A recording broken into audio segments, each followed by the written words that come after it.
আসসালামু আলাইকুম। আজকে কিছু মরিচ গাছ রোপণ করতেছি আমার ছোট্ট একটা ছাদে। ওইখানে মাটিগুলো আমি আগ থেকে তৈরি করে রেখেছি। মাটি আর জৈব সার মিলিয়ে প্রায় 15-20 দিন এটাকে শুকানোর জন্য রেখে দিছি।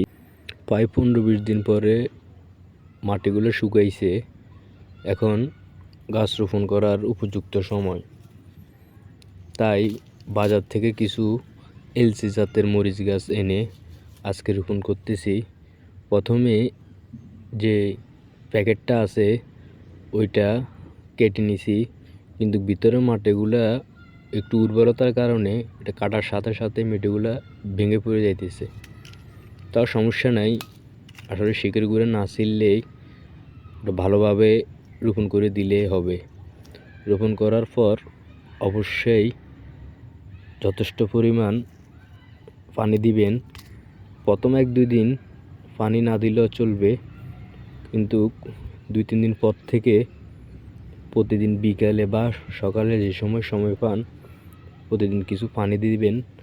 15 দিন পর পর গাছে কিছু জৈব সার দিলে গাছে অতি তাড়াতাড়ি বৃদ্ধি পাবে, শাখা গজাবে। আর গাছে আপনার বাসার যে ডিম খান, ডিমের ওই অবশিষ্ট খোসাটা জমায়ে রেখে ব্লেন্ডারে গুঁড়ো করে 15 দিন পর পর গাছের গোড়ায় দিলে অতি তাড়াতাড়ি ফুল এবং ফল ধরবে, ফুল ঝরে পড়বে না। গাছ রোপণ করে গাছের গোড়ায় একটু ভালো করে পানি দিয়ে দিবেন। আর যদি পারেন আপনার বাড়ির আশেপাশে কোথাও কচুরিপানা থাকলে ছোট কচুরিপানা একটু পচাইয়া গাছের গোড়ায় দিতে পারেন। আমার এই ছাদে আরও অনেক আগের একটা অ্যালোভেরা গাছ আমি রোপণ করছি।